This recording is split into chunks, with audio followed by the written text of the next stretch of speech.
Good morning programming. আমি Debashis Debnath sir তোমাদের আজকে জাভা ক্লাসে অনেক অনেক স্বাগত জানাই। আমি দীর্ঘদিন ধরে সিবিএসসি, আইসিএসসি এবং ওয়েস্ট বেঙ্গল বোর্ডের কম্পিউটারের বিভিন্ন এক্সামের গাইড দিয়ে চলেছি। আজকে আমাদের জাভা ক্লাস। আজকে আমরা শিখব জাভা করতে গেলে যে এডিটারে আমরা করি, বিভিন্ন এডিটার রয়েছে। তো চলো আমরা দেখে নিই ব্লুজে এডিটার কিভাবে ডাউনলোড আমরা করতে পারি। প্রথমে আমরা ওয়েব ব্রাউজারে গিয়ে গুগল ওপেন করব। গুগল ওপেন করার পর আমরা লিখব filehippo.com। এই যে ফাইল হিপো নিশ্চয়ই দেখতে পাচ্ছ স্ক্রিনে।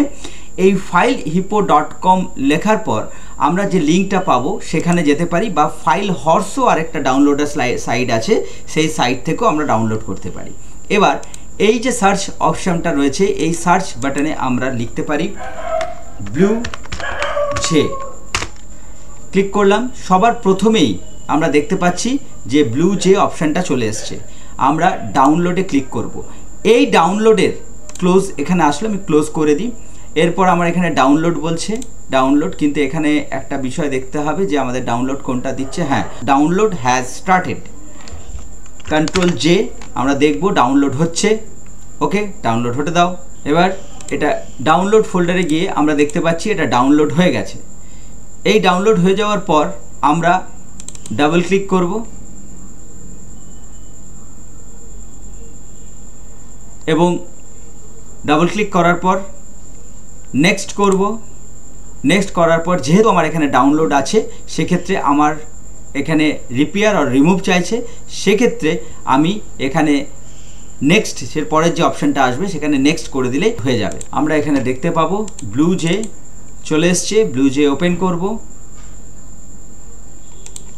এই যে আমাদের এডিটারের আমরা চলে এসেছি। আমরা প্রজেক্টে যাব।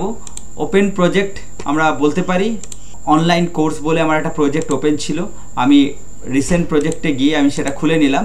তোমাদের এখানে প্রজেক্ট দিয়ে নতুন প্রজেক্টের নাম লিখতে পারো। এরপর আমরা এখানে নিউ ক্লাসে যাব। নিউ ক্লাসে গিয়ে এখানে একটা ক্লাসের নাম দিতে পারি, জাভা প্রোগ্রাম, একটা যে কোনো নাম দিতে পারি।